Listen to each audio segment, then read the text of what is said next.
Arthur Schopenhauer herdou o brio, a sobriedade, o orgulho e a lucidez de seu pai. Sua altivez abrupta e fria arrogância também recebeu dele. A consciência de sua própria dignidade e seu amor próprio tão fortemente desenvolvido não puderam ser abrandados pelo carinho materno, porque Joana tinha de fazer um grande esforço para obrigar-se a sentir amor por ele. Seu filho é a encarnação de sua própria renúncia à vida. Joana quer viver sua própria vida. Como ela mesma não consegue viver como deseja, acredita que não dispõe de sua própria vida, porque tem de cumprir seus deveres maternos, um fato que lhe é recordado diariamente. De fato, o nascimento de Arthur Schopenhauer representou para ela uma armadilha que a abocanhava de uma vez por todas. Quem não experimentou o sentimento primordial do amor materno, muito frequentemente sentirá que lhe falta o amor primitivo pela própria vida. Para quem falta uma resposta afirmativa fundamental perante a vida e dispõe somente de uma altivez orgulhosa, como era o caso de Arthur, o resultado será lançar um olhar de distanciamento avaliativo sobre todos os seres vivos e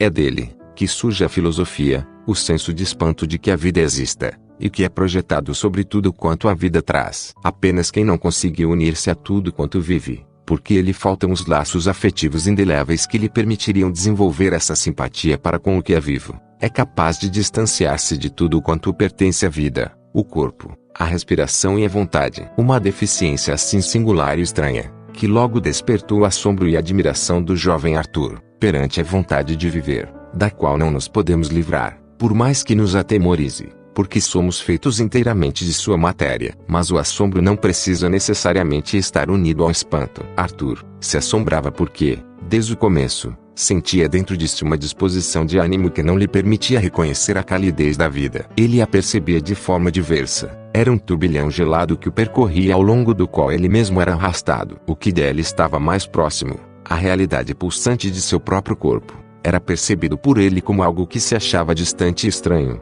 tão distante e tão estranho, de fato, que para ele se tornava um mistério, que o conduziu simplesmente para o mistério filosófico. Era esta realidade corporal que ele denominava de vontade, e que se veio a tornar o ponto central de sua filosofia. Precipitado na experiência de sua própria vitalidade, que para ele parecia estranha, isto lhe serve como apoio para mais tarde desvendar o mistério daquilo que Kant havia empurrado para a maior distância possível, ameaçadora, coisa em si, o mundo como ele o é de fato, totalmente independente da forma como nós o concebemos e apresentamos para nós mesmos. O que Schopenhauer buscava era transformar este ponto remoto novamente em algo bem próximo. A coisa em si, somos, nós mesmos em nossa corporalidade mais íntima, vivenciada de dentro para fora. A coisa em si é a vontade, que vive, mesmo antes de chegar a compreender a si mesma. O mundo é o universo da vontade e essa vontade, uma vez manifesta, é o coração latejante deste universo. Em última análise, nós sempre somos o mesmo que o todo. Mas essa totalidade é a selvageria, uma luta consigo mesmo,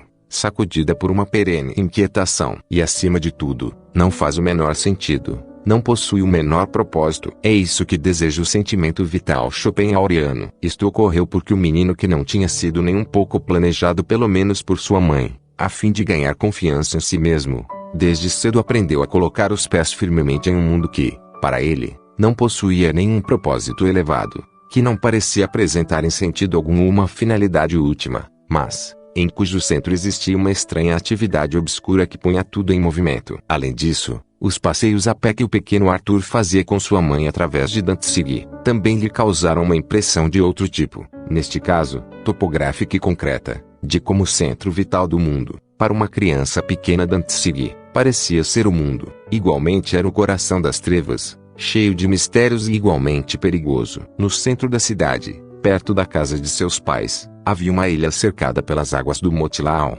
pequeno afluente do rio Vístula, que era chamada de Ilha dos Armazéns. Aqui eram guardadas as grandes riquezas comerciais da cidade, que eram transportadas por seus veleiros, cereais, couros, têxteis, temperos e especiarias. Aqui se trabalhava dia e noite, enquanto a cidade dormia. Aqui residia a alma laboriosa da cidade. Porém, durante a escuridão da madrugada os portões permaneciam fechados. Quem ousasse andar pela ilha durante a noite, seria estraçalhado por mastins ferozes, que eram soltos de suas jaulas depois que saíssem todos os empregados que não iriam trabalhar dentro dos armazéns durante a noite. Mas mesmo dentro deste cenário de horror, o jovem Arthur recebeu também uma profunda impressão da maravilha da música. Certa vez, conforme lhe contou sua mãe, um conhecido violoncelista, possuído pela leviandade conferida pela animação do vinho, apostou que ele conseguiria enfrentar as feras que eram soltas todas as noites. Nem bem o temerário atravessou o portão que conduzia aos prédios dos armazéns, a matilha de mastins se lançou sobre ele. Ele se encostou na parede e começou a tocar em seu instrumento com o arco. Os cães pararam, surpresos enquanto ele tocava animadamente suas sarabandas, polonesas e menuetos. Os mastins se acalmaram, deitaram-se a seus pés e o escutaram atentamente. Este é o poder da música, de que Schopenhauer asseverou, ao escrever muito depois sua Metafísica, ser capaz de expulsar e acalmar de igual maneira os incômodos e inquietações perigosas que ameaçam a todos os seres vivos. A Ilha dos Armazéns, de Dantzig, para Arthur, foi verdadeiramente o primeiro palco em que se encenaram estes misteriosos dramas, nos quais contracenavam a música e a vontade de viver. Trecho tirado do livro Schopenhauer e os anos mais selvagens da filosofia. O filósofo alemão Arthur Schopenhauer descreveu este estado de espírito da seguinte forma: a música exprime a mais alta filosofia, numa linguagem que a razão não compreende.